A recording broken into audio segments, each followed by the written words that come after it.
Alors on continue, on arrive à la classe disque. Ajouter une variable globale, enfin à la partie sur les disques.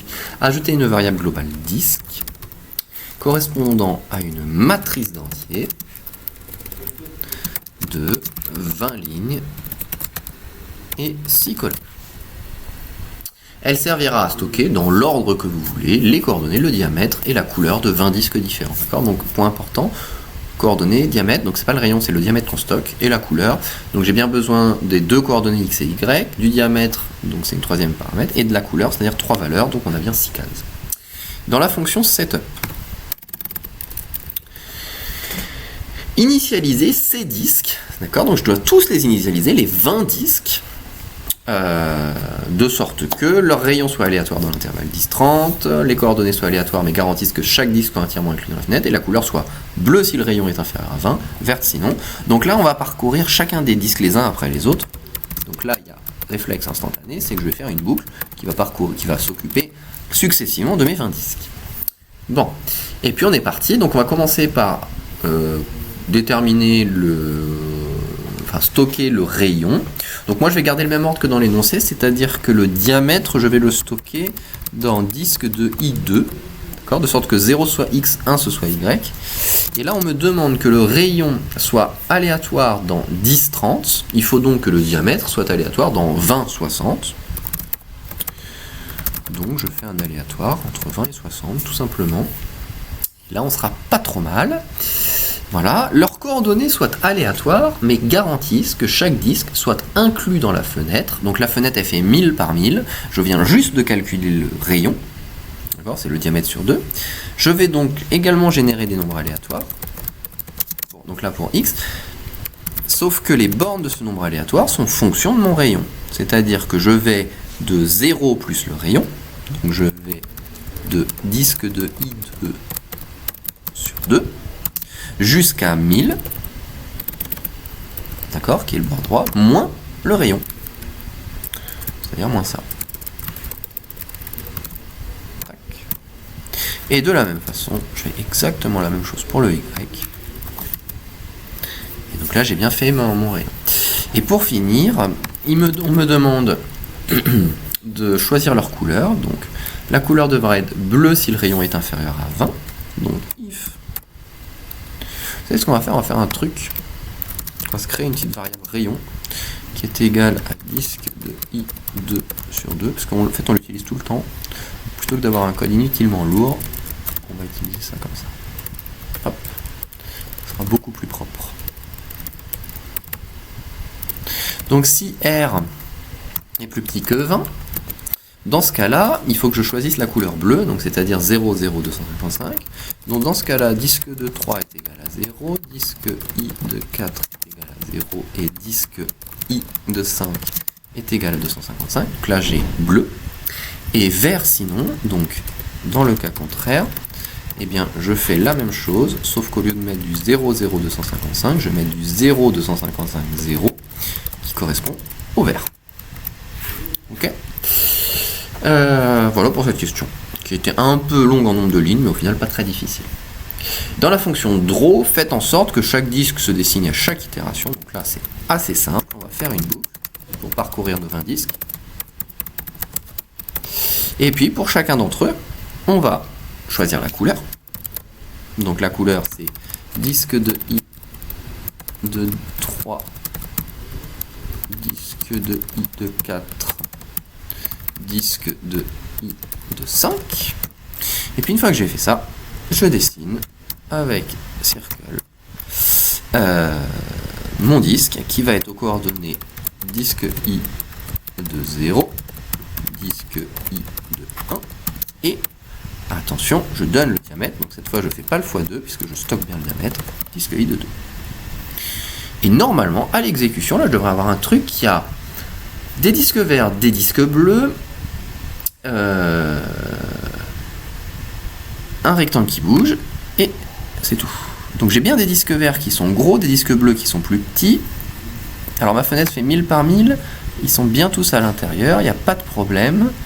Et mon rectangle bouge, donc là on est pour l'instant encore une fois content. On passe à la question suivante. On ajoute une fonction qui s'appelle déplacer disque.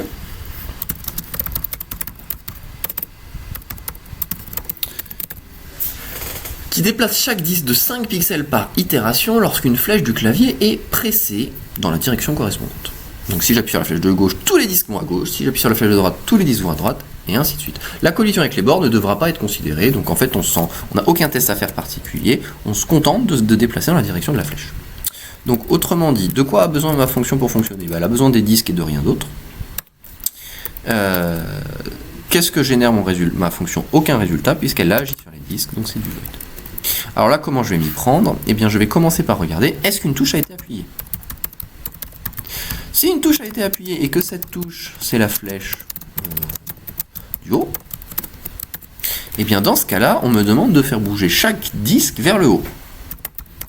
Donc, je fais une boucle pour parcourir chaque disque.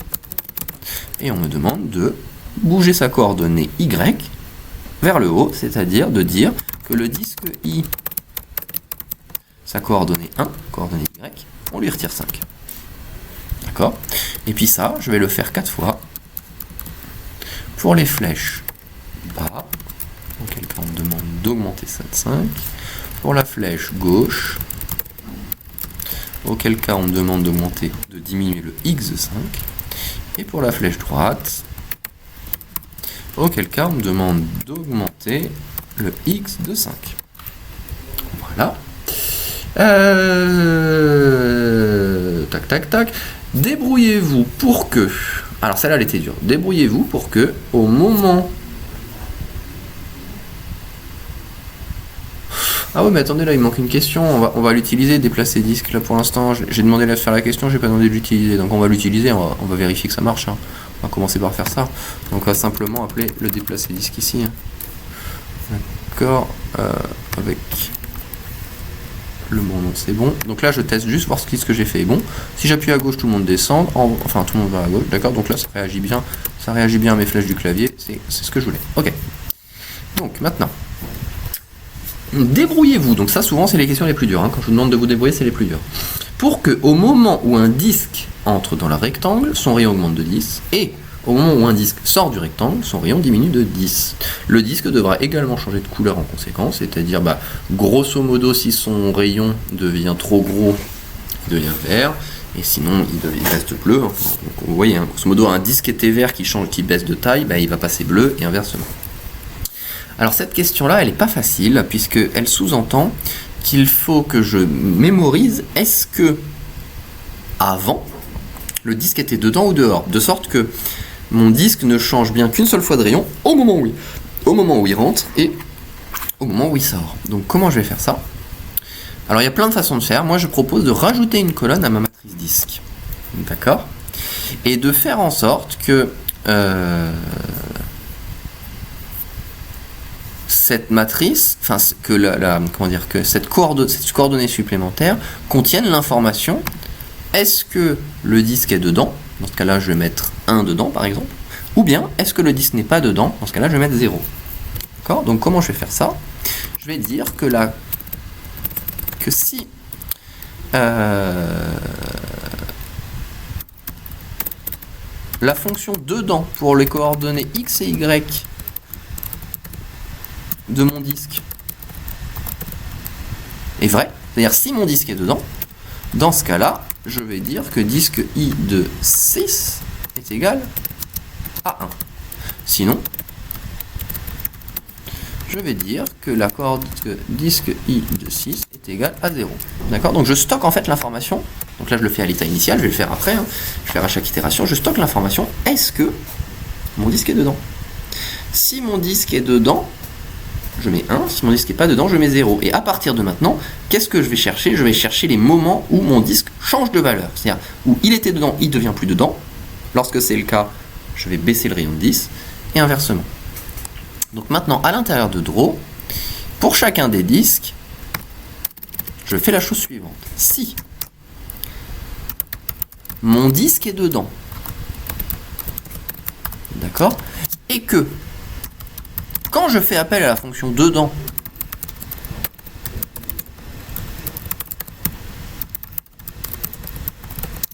Tiens, faux.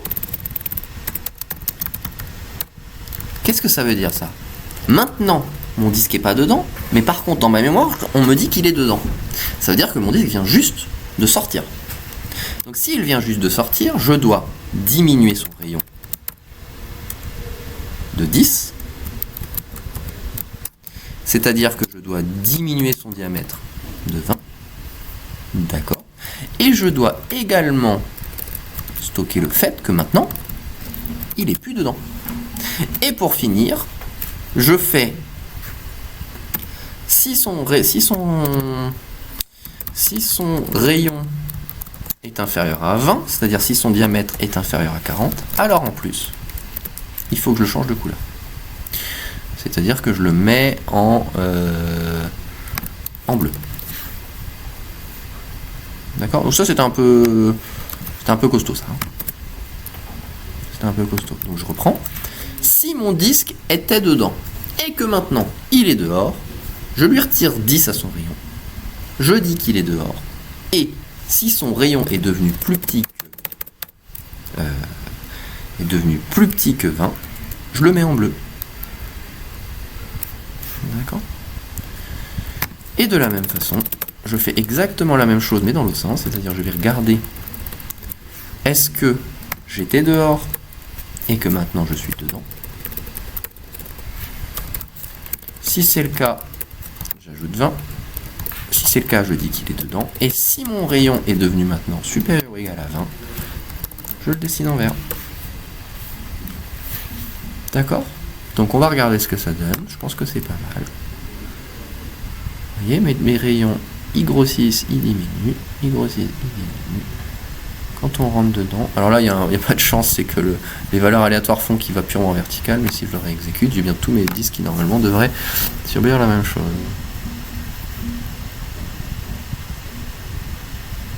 Ok, moi ça me convient, ça m'a l'air d'être pas mal. On a bien les disques qui changent de couleur, donc on est plutôt content. Ok. Tac, tac, tac, tac. Écrivez une fonction. Écrivez une fonction connexion centre qui trace un segment entre le disque dont le centre est le plus proche du centre du rectangle et le centre du rectangle. Entre le disque dont le centre est le plus proche du rectangle, du centre du rectangle. C'est quoi? Je vais faire une troisième partie. Oh non, je continue maintenant. Allez, je continue maintenant.